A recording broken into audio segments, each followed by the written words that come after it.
So what do you do when it's 2 a.m. and it's dark and you're alone and you suddenly don't have any heat?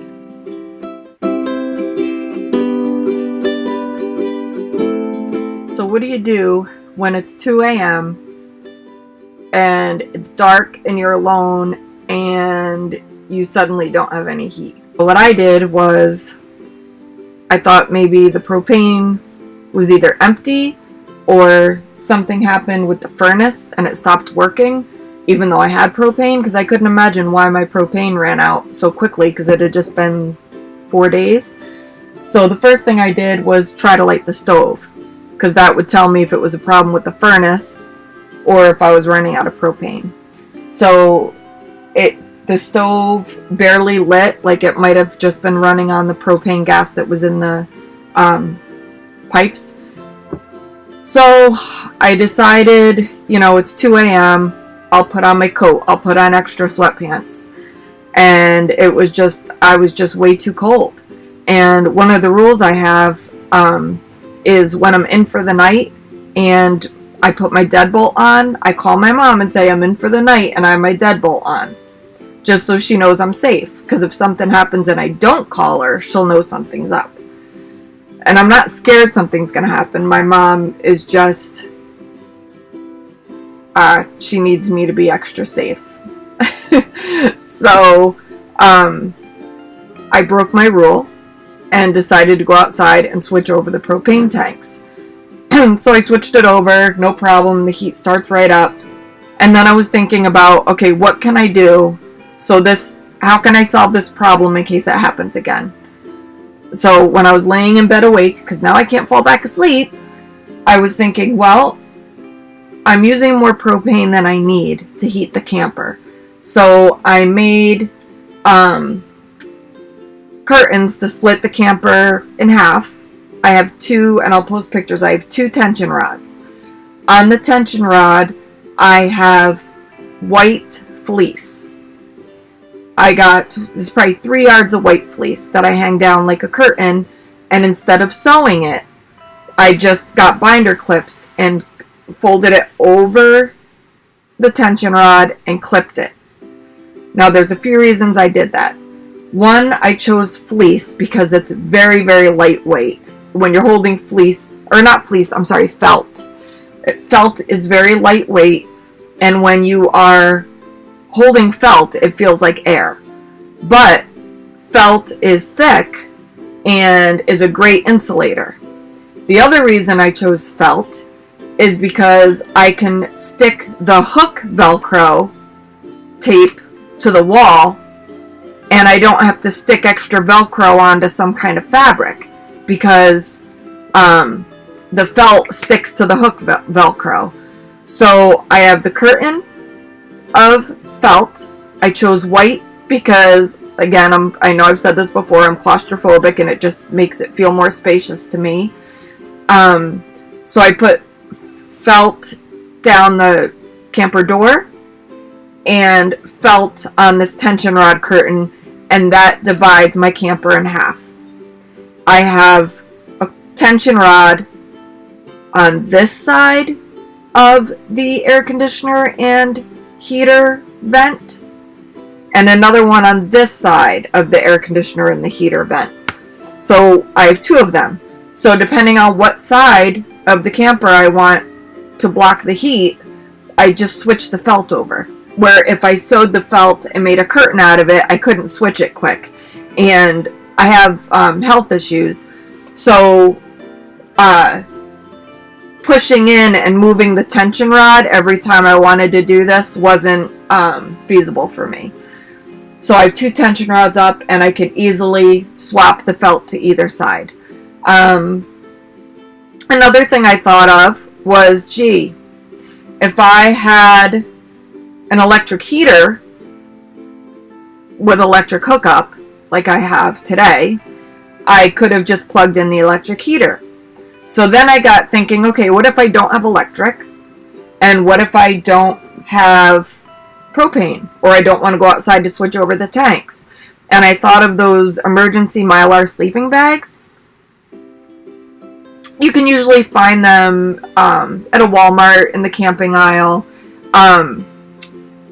Oh, before that, I was thinking, geez, I know there's sleeping bags for under freezing temperatures, but that's going to be big and bulky, and you don't have much room in your trailer. So these Mylar sleeping bags fold up to like a little size of a folded tissue, some of them. And what they do is let me see, I'm looking at one right now on a website, and it says, this emergency solar sleeping bag contains 90% of your body heat and protects you from hypothermia. It's made from a NASA-designed Mylar material. It can be used by itself in an emergency or as a shell over a regular sleeping bag.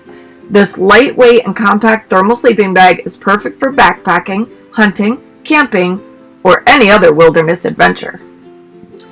Keep them in your emergency preparedness kit for home or your car for winter travel. So, and that got me thinking, oh, I should probably have an emergency kit. I have a first aid kit, but I don't have an emergency kit.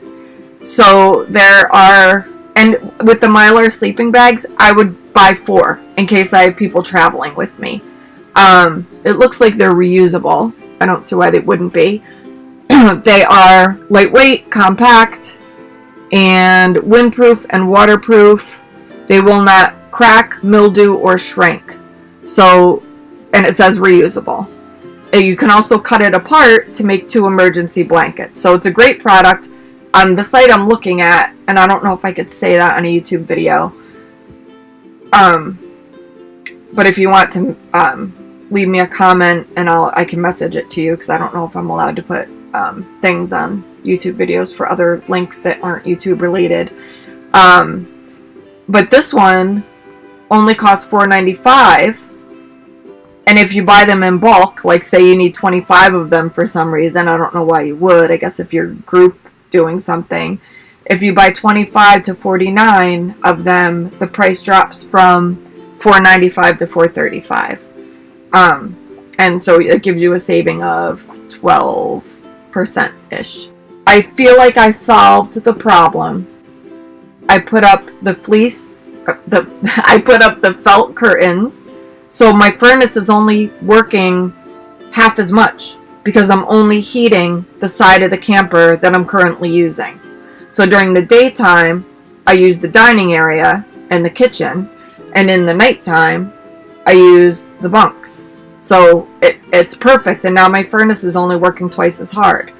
And I'm also limiting the propane I have right now by only using it for cooking. Since I have electric hookup, I might as well use the electric heater and save my propane.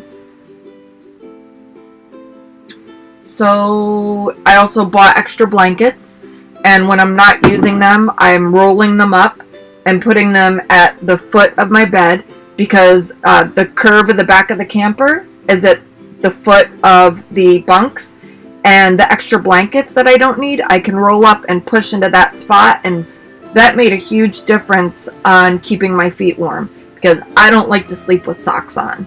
So by doing that, I don't have to sleep with socks on.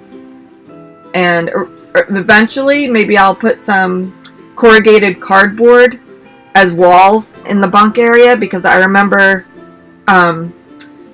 making cardboard box forts, and they used to get so hot inside just from your body heat. So that's another good idea as well, as far as conserving propane and heat and not having to use as much heat.